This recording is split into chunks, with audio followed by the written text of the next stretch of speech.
aquí unidos para decirte hasta pronto, prometiendo todos dejar nuestra tristeza y seguir tu ejemplo de alegría, ayuda, servicio y amor a todos. Tenemos que luchar por México, por todos los que vivimos en esta sociedad, porque es una sociedad que debe de ser igualitaria y con el amor a Dios, la esperanza y estas palomas que simbolizan la paz, la libertad y la luz que nos das, te decimos gracias y hasta pronto. Un aplauso y soltamos las palomas.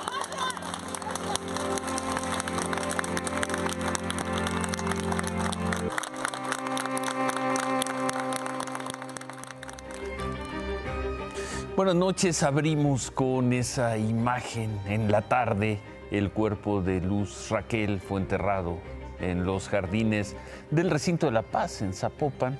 Antes, familiares, amigos y vecinos le ofrecieron una misa de cuerpo presente en la basílica del municipio.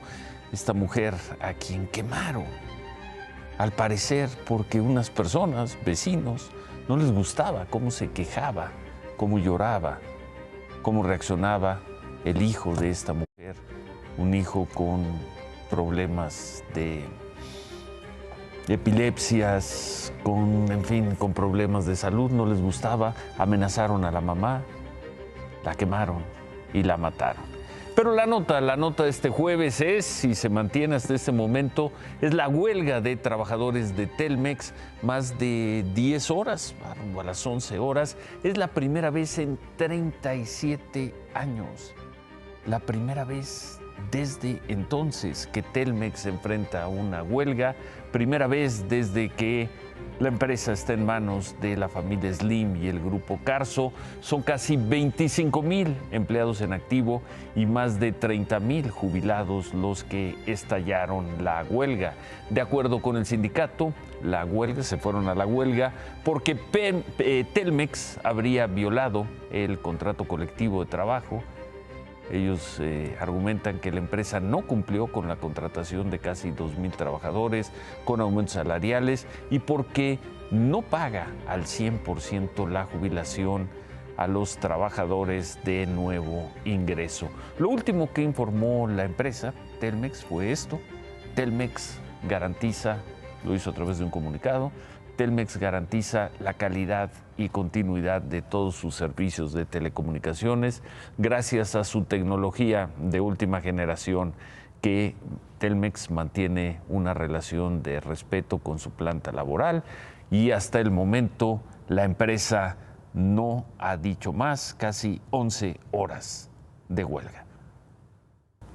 Está en la línea el portavoz del Sindicato de Telefonistas, Israel Quiñones. Israel, buenas noches.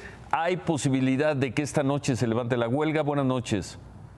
Muy buenas noches a usted y a su auditorio, Ciro Gómez Leiva.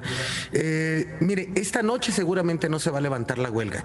En este momento lo que sí estamos haciendo es levantar una votación con las y los trabajadores de Teléfonos de México para saber si aceptan la propuesta que la Secretaría de Trabajo y Previsión Social hizo al sindicato y a la empresa Teléfonos de México para pues llegar a un acuerdo que beneficie a las partes y solucione las demandas de las y los trabajadores.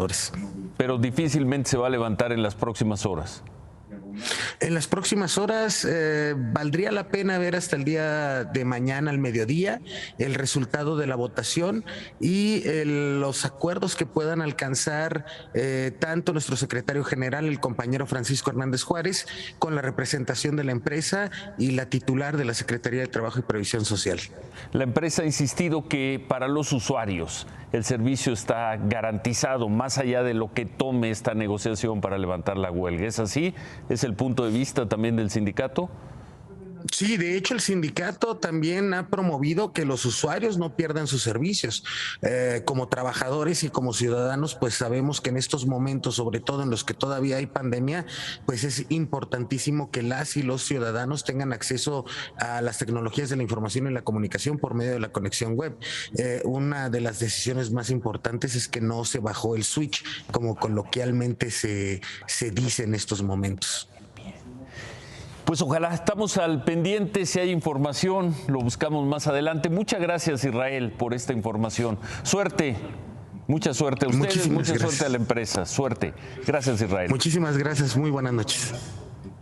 Suerte al sindicato, suerte a la empresa y ojalá la solución a esta crisis se dé, como nos acaba de decir el portavoz del sindicato, en las próximas horas, quizá mañana en la mañana, mañana al mediodía.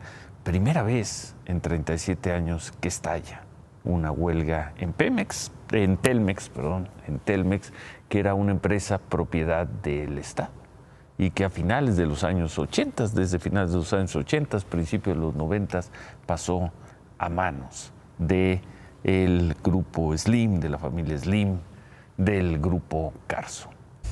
Eso fue ayer en Palacio Nacional. Uy, qué miedo, dijo el presidente López Obrador. Ayer en la mañana solo se conocía de la decisión del gobierno de los Estados Unidos de ir a una controversia, una queja por lo que considera malas prácticas del gobierno mexicano con las empresas eléctricas de Estados Unidos, eléctricas y del sector energético, y por eso dentro del marco del tratado comercial con Estados Unidos y Canadá van a ir a una controversia. Cuando el presidente López Obrador dijo esto ayer de uy, qué miedo, no sabía que horas después los canadienses, o si lo sabía, no se había difundido, que los canadienses anunciaron que harán lo propio.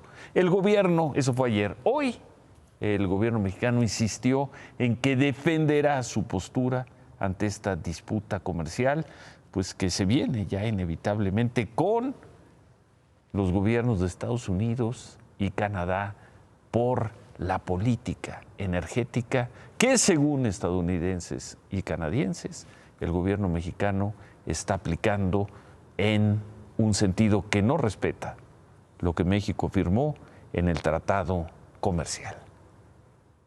Mr. President, my friend, my partner, it's good to have you back in the White House. La relación México-Estados Unidos pasó en 8 días del buen trato de la Sala Oval en la Casa Blanca al panel de solución de controversias del tratado comercial que tienen ambos países. Si bien México ha recurrido 4 veces a este mecanismo, nunca se utilizó tan cerca de un encuentro entre presidentes. Hablaron del tema en ese encuentro. ¿Le avisó el presidente Biden a su invitado de lo que venía? Hoy en Palacio Nacional el tema salió del ámbito comercial. Para el presidente López Obrador, el reclamo es político. La agenda ahora la establecemos nosotros. No son las recomendaciones del Fondo Monetario, ni del Banco Mundial, ni de ningún gobierno extranjero. El gobierno federal insiste en que no ha violado ningún compromiso establecido en el tratado. Lo dijo Tatiana Cloutier, secretaria de Economía, reunida hoy con senadores. Y la secundó otra secretaria de Estado, Rocío Nale, de Energía, quien publicó en redes sociales el texto del capítulo 8 del tratado, el principal argumento de la cuarta transformación en este diferendo, el reconocimiento del dominio directo y la propiedad de México sobre sus hidrocarburos. Del otro lado de la mesa también defienden su razón. Las críticas a la política energética de México sintonizó a senadores demócratas y republicanos. México incumple sus obligaciones al excluir del mercado a los proveedores estadounidenses de energía y otorgar ventajas injustas a empresas estatales menos confiables, dijo hoy el senador demócrata Ron Wyden, presidente del Comité de Finanzas del Senado de Estados Unidos. México acordó nivelar el campo de juego, pero el gobierno ha estado violando este acuerdo. Ya era hora de que Estados Unidos respondiera, dijo el republicano Ted Cruz. Y en medio, el riesgo de sanciones y aranceles para quienes no la deben si México pierde la controversia.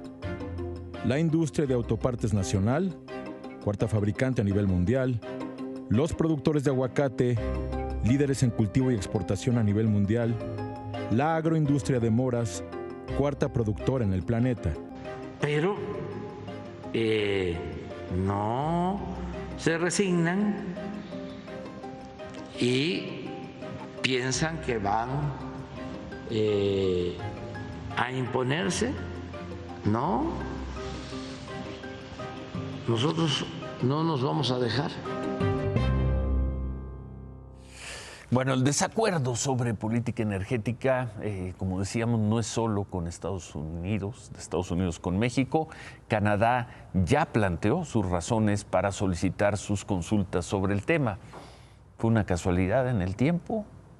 ¿O fue el tiempo de ponerse de acuerdo entre los gobiernos de Estados Unidos y Canadá para reprobar el manejo que está haciendo el gobierno mexicano en algunos campos de la inversión en los sectores de electricidad y energía? Como sea, el equipo negociador del gobierno federal tiene dos frentes abiertos solo en este tema, pero hay otro. El gobierno de Estados Unidos solicitó también a México que revise posibles violaciones de los derechos sindicales.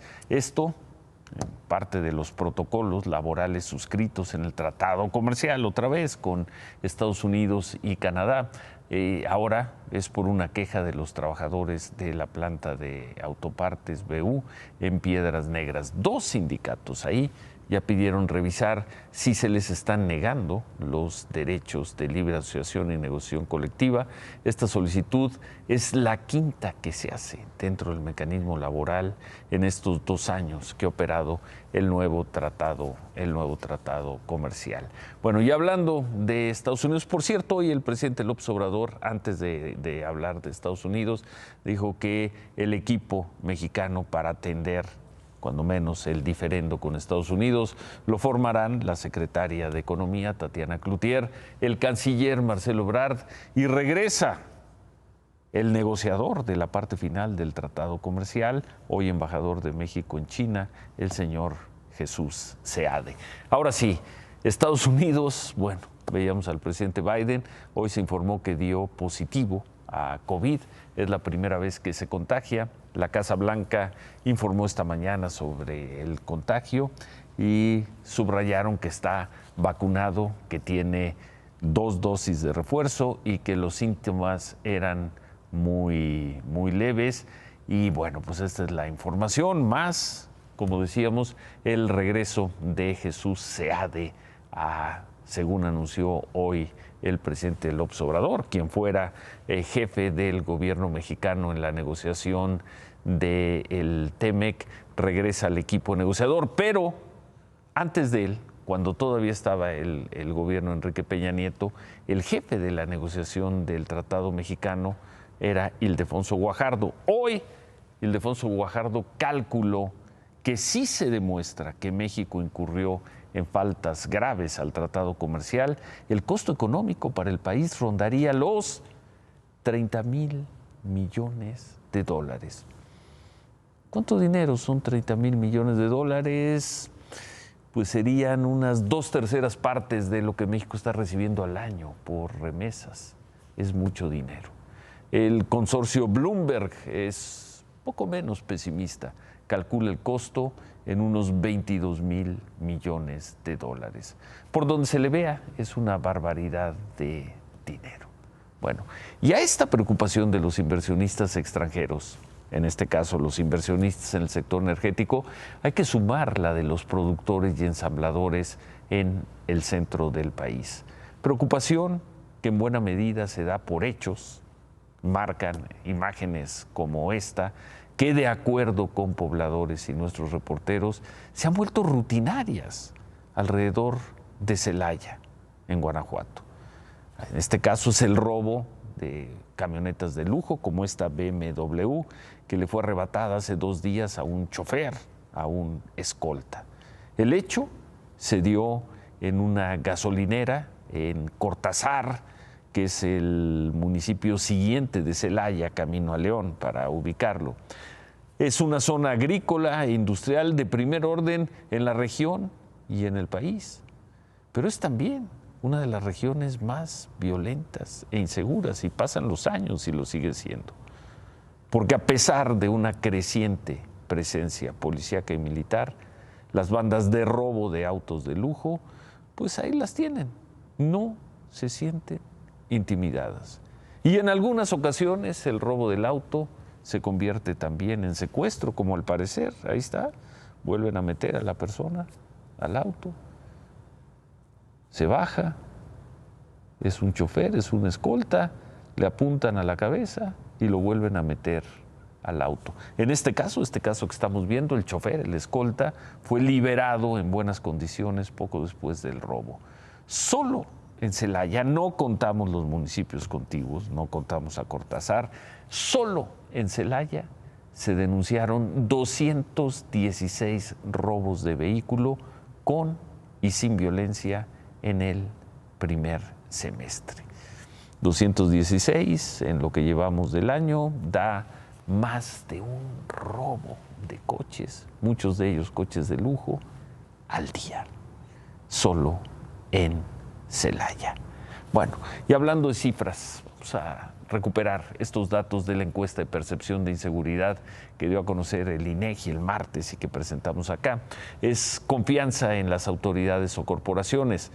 Ahí la tienen, la que tiene mayor confianza por parte de los ciudadanos de la Marina, luego el Ejército, la Guardia Nacional, y abajo, muy abajo, vienen las policías estatales y hasta abajo las policías municipales. Una policía municipal tiene la mitad de aceptación, por ejemplo, que la Marina, y además sigue bajando esa aprobación. La confianza en estas instituciones se reduce seguramente por casos como este. La Secretaría de Seguridad del Estado de México cesó a estos dos policías estatales por agredir a dos ciudadanos en Naucalpan. ¿Qué fue lo que pasó? Pues dos personas denunciaron en redes sociales que los policías los detuvieron. Estaban circulando por Periférico Norte a la altura de Satélite, de Ciudad Satélite, y dicen estas personas que los policías trataron de quitarles o extorsionarlos o morderlos, pongan el verbo que gusten, con 10,000 pesos, asegurando que su permiso de circulación era falso. Los policías insistían en cobrar el dinero, a pesar de que los hombres demostraban que el permiso era auténtico. Luego ocurrió esto. Oficial, ¿por qué me quiere arrancar mi teléfono? ¿Por qué me quiere arrancar mi teléfono? ¿Que no tienen facultad?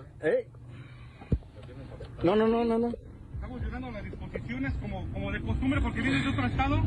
Y uno de los oficiales me quiere retirar mi... Está diciendo que no, que sí.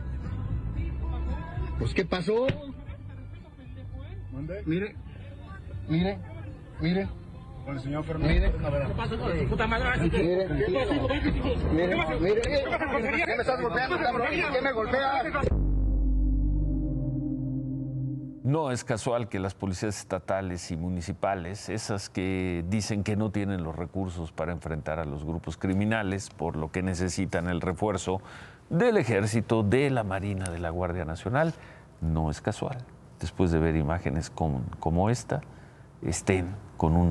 sean reprobadas por los ciudadanos. Y si las personas que están acusando a estos policías tienen razón, presentan la acusación y la prueban, suponemos que estos dos policías estatales van a tener un problema grave.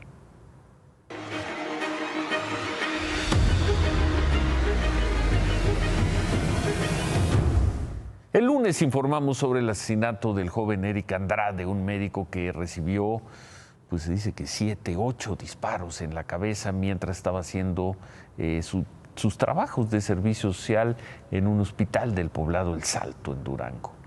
Ya se fue una semana y para la familia de Eric no hay nada claro en el caso. Ni siquiera, dicen las autoridades, les han podido explicar con detalle cómo fueron los hechos en donde mataron a su hijo, a su joven de 24 años. Estamos hoy trabajando. ¡Queremos justicia para Eric Andrade! ¡Justicia para Eric! No, de salud habló ya para dar esa indicación. Así va a ser su administración. A ver.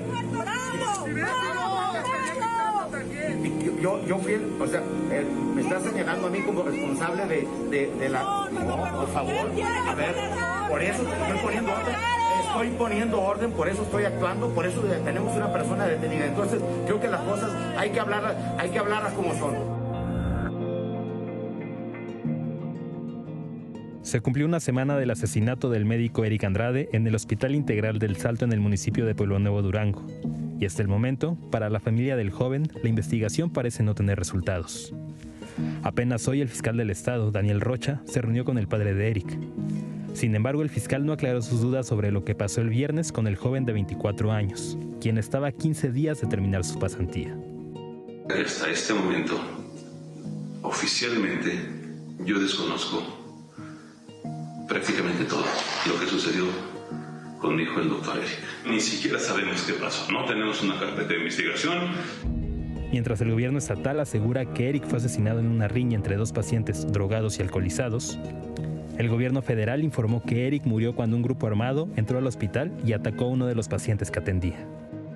Yo espero que cambiemos y que no nada más haya justicia para mi hijo, sino que se empiece a reformar todo el aparato encargado de procurar justicia para que esto no suceda. Poco a poco vamos perdiendo este país. Se va diluyendo entre la sangre y entre la avaricia y la codicia de los políticos, de los gobiernos.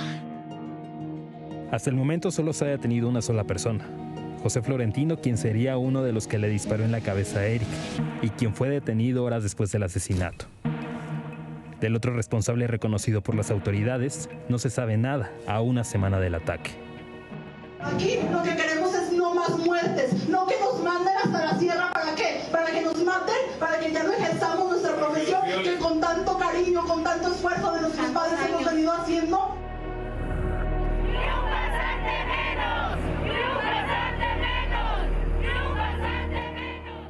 De acuerdo con el papá de Eric, con el señor Mauricio, el fiscal del estado se comprometió a reunirse de nueva cuenta con él mañana. Vamos a ver si ahí le entregan la carpeta de investigación y le dicen, cuando menos, cómo fueron los hechos en donde mataron a su hijo.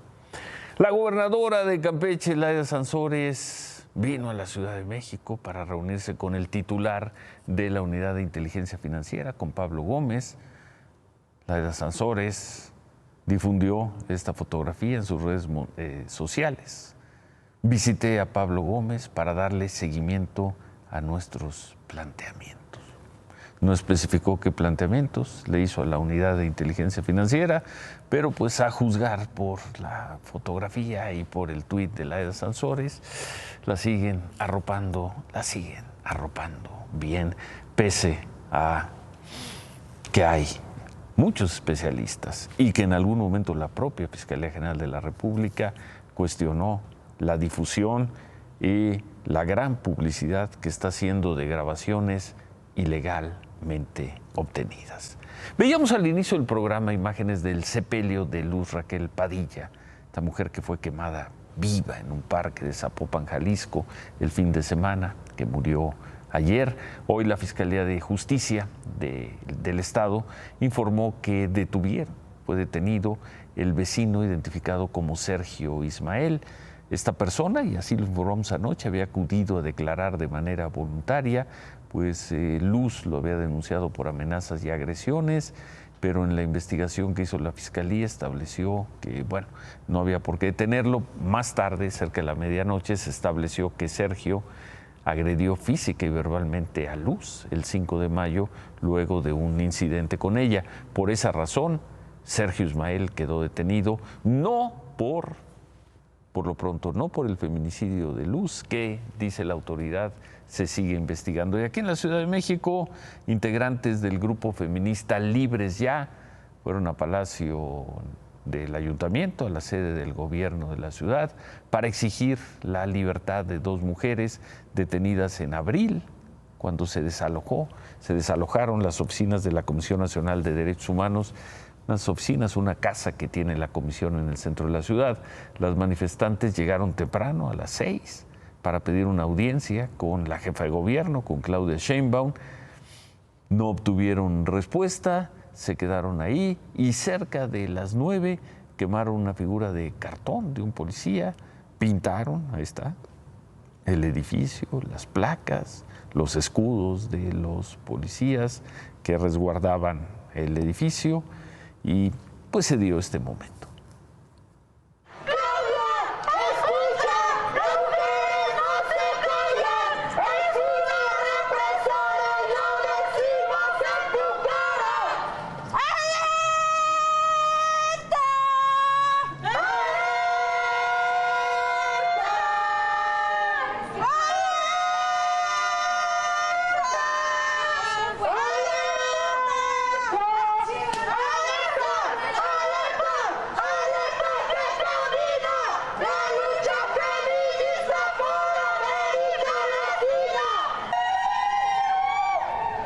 ¡Aquí estamos juntas!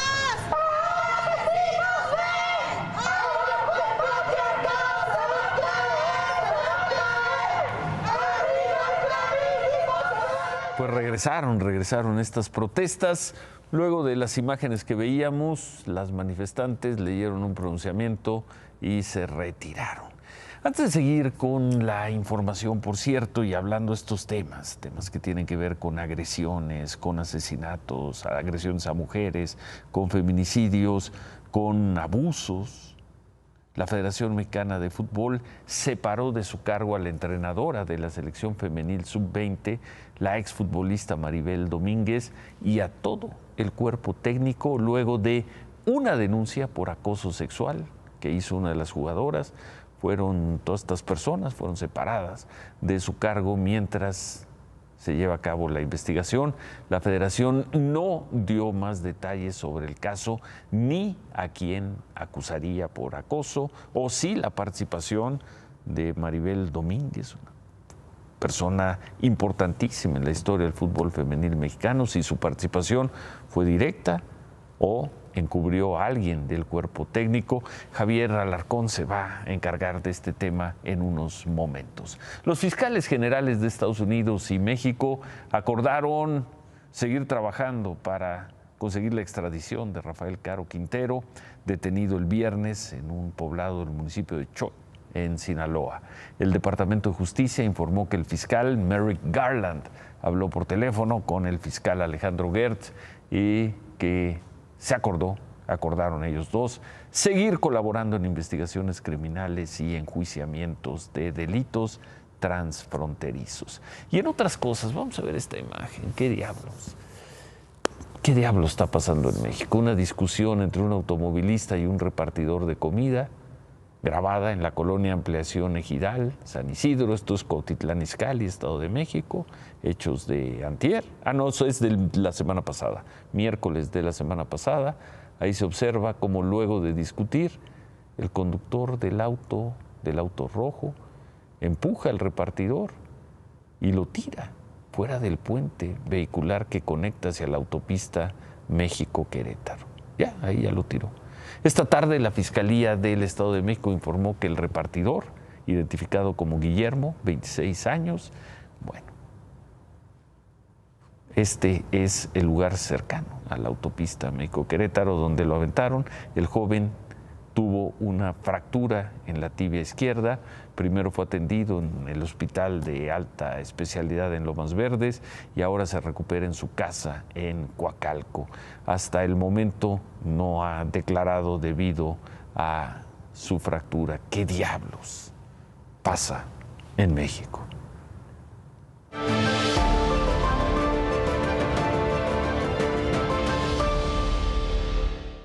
Vamos a ver rápidamente las cifras de COVID. En las últimas 24 horas, la Secretaría de Salud registró 33,660. Ya no está subiendo, qué bueno, el número de contagios.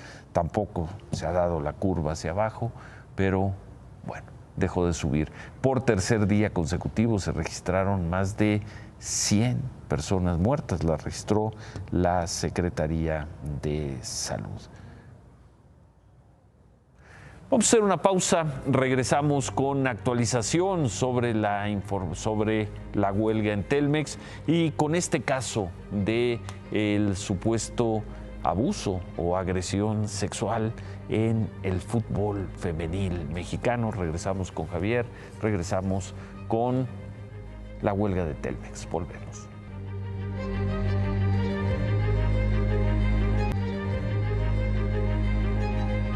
Bueno, son las 11 de la noche con 2 minutos y sigue la huelga de trabajadores de Telmex. Si nos vio al inicio del programa, el portavoz del sindicato, el señor Israel Quiñones, nos dijo que veía difícil que la huelga se levantara esta noche. En este momento, ahorita, el sindicato está votando con los trabajadores de Telmex en las secciones de todo el país para saber si aceptan la propuesta que presentó la Secretaría del Trabajo para ambas partes. Nos dijo también que quizá mañana se tenga el resultado de la votación.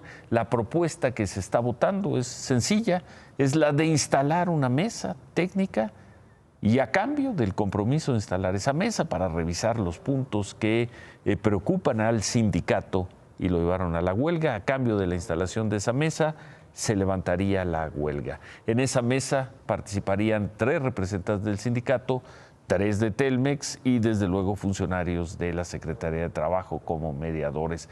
Las mesas comenzarían el lunes y el objetivo sería tener resultados a más tardar en un mes, a mediados de agosto. La secretaria del Trabajo, Luisa Alcalde, confió, como lo hizo también el portavoz del sindicato, en que mañana se llegue a un acuerdo y mañana mismo se levante la huelga en Telmex.